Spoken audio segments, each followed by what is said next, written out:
Hello, I'm Lodging Editor Christine Killion. Thank you for listening to Logic on Demand. In this episode, I spoke with Del Ross, Chief Revenue Officer of Hotel Effectiveness, about the post-COVID housekeeping model and how technology is evolving the ways in which hoteliers staff housekeeping departments and service rooms. I'd love to hear from your perspectives, kind of like the key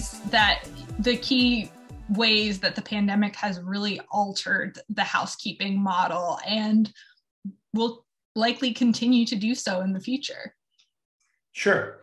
So the industry has always really appreciated the housekeepers because they're critical. We have more people in the housekeeping departments of hotels than any other department. It's by far the largest number of employees. But I think that this was brought into new focus during the pandemic. First, we got rid of everybody, right? We eliminated stay-over cleans, which is that, during a stay our industry knows what a stay-over clean is. We eliminated those at the height of the pandemic because guests didn't want us in the rooms and our team members didn't want to go into the rooms. Those are coming back, but it made us think differently about that because we've now got this bit of a battle brewing between owners who really like the efficiencies of eliminating a stay-over clean and the brands who are worried about competitive pressure from alternative lodging and brand integrity. And then the operators are sitting in the middle saying, look, somebody's got to clean the room. So you just tell us what to do. So that's kind of interesting right now. And I think that conversation is still happening and we'll see where things shake out. The other stuff that's changed is wages. Wages for housekeeping, like all guest-facing wages, like almost every service industry, have increased enormously. Mm-hmm. We have a unique burden in our industry in that housekeeping is a fairly hard job. And we recognized this. Last year, we hired tons of new people in the industry, mostly in housekeeping, and most of them quit within a few weeks. We had a huge turnover problem. We have to remember that people don't take jobs and stay with us because they want to clean rooms. They do it because they buy into the mission of hospitality. And what we've been reminded of because of COVID is the importance of sharing the purpose that we serve as much as it is the jobs that we do, right? That we really need to think about onboarding and development of our people, even for these entry-level, very rudimentary task jobs. We run on those jobs. Those are critical to us. And if we don't pay rent to the fact that those people need to feel like they're part of something bigger and better, then they're just going to look at this job and they're probably going to be hard to keep. Mm-hmm. Yeah. What other ways do you anticipate that this pandemic will really have a lasting impact on how housekeeping is approached in hotels? So I mentioned stay-over cleans. The market will take care of the stay-over clean issue. I think that the combination of guest expectations and pressure from Airbnb and alternative lodging will help resolve that. So we think that'll probably be resolved one way or the other. For us, it's a math problem. I can get into that a little later, but that should be pretty straightforward. There will be changes. What those are will be, we'll see. The other big changes are going to be this focus on efficiency and productivity. We're coming out of a period of time where every hotel they scheduled like last week, right? Scheduling was like, I have my weekend schedule and I have my weekday schedule and I always do the same thing. And in a market where demand was incredibly predictable and pretty reliable, that wasn't terrible. It meant you were probably staffing for the highs in general. But we could tolerate that, and low wages helped as well. When we were paying housekeepers $8.50 an hour, we could afford a little bit of waste here and there. Well, now housekeepers are being paid. The national average is 50 to 80% above where it was a couple of years ago, which is incredible. And they're hard to keep, which means the cost of that is even higher. And we need to pay attention. Like, we can't afford a few extra hours of housekeeper if we don't want to blow our productivity, blow our profitability. So we get this focus on efficiency, get the right people working at the right times. That's more important than ever, which means it has to be dynamic. You have to flex your staffing levels with the demand, with the occupancy. The other thing is a focus on productivity. So we invest in labor. We have a massive investment in labor. The return on that investment is measured in productivity. How many rooms did you clean to standard? How many rooms are cleaned to the expectations of your quality guidelines and your guest expectations? And over what period of time? We have to hold people accountable for these standards and productivity, and we have to constantly be striving for better. We got away with this in the past by just sort of, thinking, okay, we kind of know how many minutes it should take to clean a room. We kind of know that these guys are doing okay. Well, that's not acceptable. We need to know how we're performing by department, by associate, and very importantly now, we need to know how our contractors are doing. Contract staffing is critical in almost every market today. They're providing that stopgap staffing that we just can't find. Well, contractors, generally, the contracting firms used to invoice every month, and you'd find out then how much labor you bought. That's not acceptable. We can't afford that, and we need to hold contractors accountable for the productivity expectations we have for our full-time people. You can't do that if you're not measuring it. So I think that we're going to see this, or we are seeing this big focus on productivity and accountability that we've never seen before. Mm-hmm. Absolutely. So what are some of the strategies for building in efficiency into that model in a way that not only benefits the operators, but also the staff who are having to kind of take on more, especially during a shortage of labor? So a couple of things. First, you got to stop scheduling like last week. Abandon the old school, everything's going to stay the same forever model. It's not true. We have to recognize a dynamic, volatile world requires a dynamic strategy. So we need to stop doing that, right?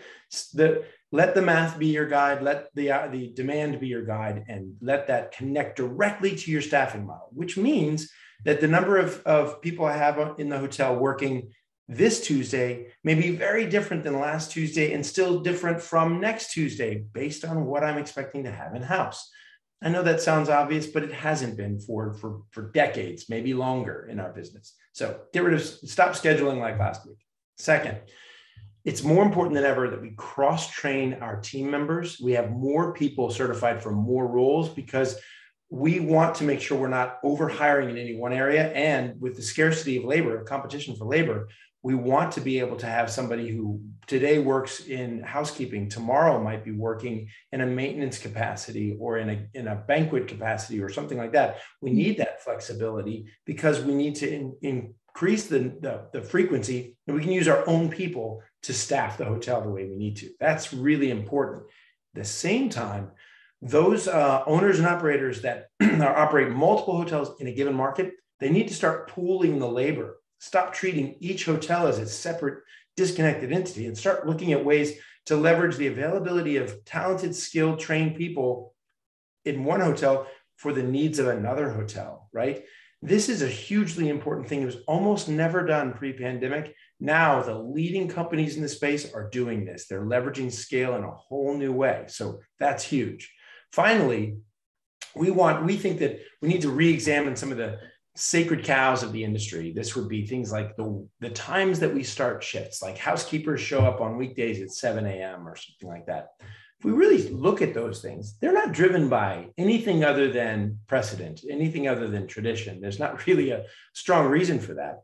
And that's actually hurt us when it comes to recruitment and retention, because in a COVID era, when you never know if there's going to be a lockdown or people have to go back to virtual school, well, parents may not have the ability to just come to work when their kids are at home. They might have to be shuffling around daycare, or they might just have to drop their kids off at school. So we need to be sensitive about shift start times and finding out, like posting shifts based on when our team members can work, not just because we always start them then, right? That matters a lot.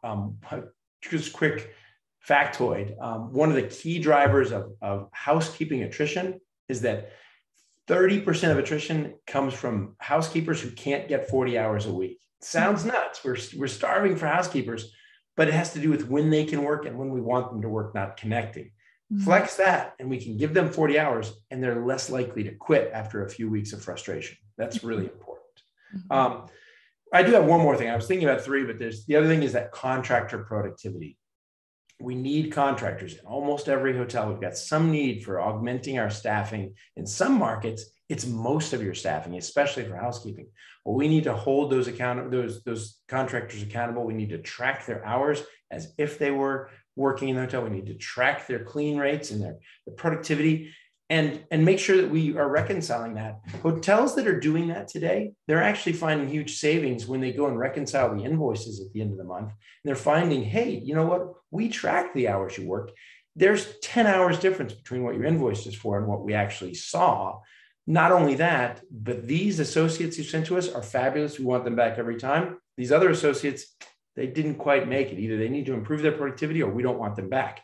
That kind of conversation didn't happen before, not regularly, and it needs to happen more. And if it does, there's going to be rich rewards in the near term. Mm-hmm. Great. So how do you see technology and automation continuing to evolve this housekeeping model? Well, a lot of what I've described involves something that can be challenging for the hotels, and it's math. We are a people-powered business. We attract people who love people and love serving people. It's why people join the industry and it's why they stay. But that doesn't always mean that we're attracting people who love math. And what I've described is kind of an exercise in math, right? Connecting the projected volume of guests with your staffing labor standards, putting those together and coming up with a schedule. So technology plays a very important role there. It does the math. It does that back of the office calculation for you, and then tells you what you need and gives you a very easy solution to go and create a schedule so that somebody who loves serving the guests, loves their job, doesn't love math or computers, can create a perfect math-driven, algorithm-driven schedule and staffing plan without ever having to do any of that. They just see what's in front of them. It says, hey, you need 23 hours of housekeeping next Tuesday. Here's your available labor, go, right? And, oh, you still need to find 5 more hours, right? Really simple. That's something that will happen. People are doing that. Same thing with productivity tracking, right? We don't have time to follow people around with a clipboard and a stopwatch and monitor everything that happens. But the data is there. We can gather it, we can calculate it, and have really good discussions that are data-driven with the best people in our business and the people who need a little help. And have a conversation, not about, hey, you need to work harder, but hey, we've looked at this. Let's go watch the way you clean this room. And we're going to find that, you know what, you could save some time if you follow these steps a little differently. That matters a lot. Again, the data is there and technology is what brings it up to the front and lets us know where's the opportunity. What do we need to do there? Last year, when we saw this great leisure surge, we call it revenge travel 1.0. We saw in our industry that most hotels had to keep some rooms offline because they couldn't clean them, right? Vacant, dirty rooms were costing our hotels millions and millions of dollars in what should have been the best time of year. And for many of them, it still was a great time, but they were closing anywhere from 1 to 10 rooms a night in many cases because they had the demand, but they couldn't clean the room, right? That's not acceptable. And going into Revenge Travel 2.0, the 2022 leisure season is coming up in a few weeks. Mm-hmm. We can't afford that. We need to make sure that every room that we can sell is available and is cleaned. If we don't adopt these smart data-driven strategies, it's going to be hard to do that. And that means that hotels that are measuring their success in RevPAR will be at a disadvantage if they're using old school methods instead of technology-supported, math-driven, algorithm-driven staffing methods. They just won't be able to sell the rooms because they're not clean. Mm-hmm. Absolutely. So as hoteliers are kind of rethinking how they're servicing rooms, what advice do you have for them? What are your kind of biggest takeaways? Look, the guest is always first, right? A lot of these questions about, do we need to clean the room during the stay or not? The guests are going to tell us what they need. I think the expectations are high when people return to travel after a long break from traveling, especially for leisure travel. Their expectations are high. Last year, we kind of got away with some subpar service levels because people were grateful to be out of the house. This year, I think it's going to be harder. So we have to get the staffing right in order to deliver the service that the customers demand. If we don't, there are a lot of alternatives out there to traditional hotels that look more and more attractive to if the guest can't get what they're looking for in a hotel. We have to know this. So when it comes down to servicing the rooms, let's think about, how do we do this? What is the right standard, right? How am I performing? Like, I may think I'm doing a great job with productivity, but if I'm not comparing my portfolio, my hotels and my team's performance against others like me, I may be wrong, right? So we have to use benchmark data. What's the average clean time for a Hampton Inn? And how does that compare to my Hampton Inns? And if I'm doing, if it's taking me longer, I should have a good reason for that, or I should strive for better. And if I'm doing better, then, hey, this is an advantage I can exploit. How can I spread this across my portfolio and make this an advantage to my owners, to my investors, and be able to grow faster than my competitors who haven't quite caught up with that? A lot of this, again, points to what I talked about before, math. We have to embrace math, not hire people and train them to do math, but let them make data-driven, math-driven decisions that are automated through technology. This is a human business. It's a people-powered business, and it's going to be for as far as any of us can see. But we don't have to be limited by the strengths of making everybody a math wizard. Mm-hmm. We can let technology substitute for that, and let people be great at what they're great at, and let the technology fill the gap and make them look brilliant at the stuff that they kind of don't like to do, which is like dynamic staffing models, productivity tracking, overtime warnings, and things like that. Mm-hmm. Del, are you telling me that people don't like math? I'm not telling you that. Yeah, I guess I am. I'm telling you that people don't like math because it's just kind of true, especially in our business. And you know what? That's fine. One of the reasons why people come to our industry, one of the reasons why we have guests who love staying in hotels is because we love people. Right? We love people. We think that people are great, and we love bringing a smile to someone's face when they're staying with us, when they can't stay in their own house and their own place of living, and they were giving them this warm, comfortable, friendly place to stay. We love that, right? So we don't want people to just be sitting there with calculators in their pockets, right, going around doing math problems. But we also want to make sure that this is a business, and it's a kind of an unforgiving business now. So we got to get it right. And so many of these staffing decisions have to make us have to be good at math. And technology allows us to kind of fake it, which is good. Absolutely. Great. Well, Del, is there anything that we haven't touched on that you think is important to add about post-COVID housekeeping model and how technology plays a role? Look, the only thing I'll say is that hotels need to be prepared to re-examine the way they've done things forever. Just because something worked for the first 20 years of your experience in the industry does not mean it will work going forward. We have to challenge the past, especially since our competitors and our alternatives are absolutely exploiting any weaknesses that they see, right? We just can't be satisfied for the status quo and assume everything will revert. If COVID has taught us anything, is that you can't rewind the clock. You can't go back in time and push the genie back in the bottle. You can't. We might want to. It's not going to happen. Well, if we don't all adopt the new realities of very high wage workers, complete intolerance for inefficiency and poor productivity, if we don't embrace that, we probably should go ahead and sell the hotel to someone else, because otherwise, we're going to be at a huge competitive disadvantage, and we're going to be digging our way out of a hole for years. So I know that's very dour, but those that do this right are poised to have the most profitable years they've ever seen in the industry. And we're seeing this today. The largest management companies, the professional third-party managers, they're doing this now, right? This is why the big guys are growing. The smaller guys who are learning this lesson, they can compete. The other ones, they're going to have a tough time. So we're rooting for everybody. And of course, we're really happy to help. We do a lot of the automation I've described. A lot of what I've talked about, people can do it themselves if they really like it, if they're among those who do like math. But for everybody else, we'd love to talk to them. Yeah, great.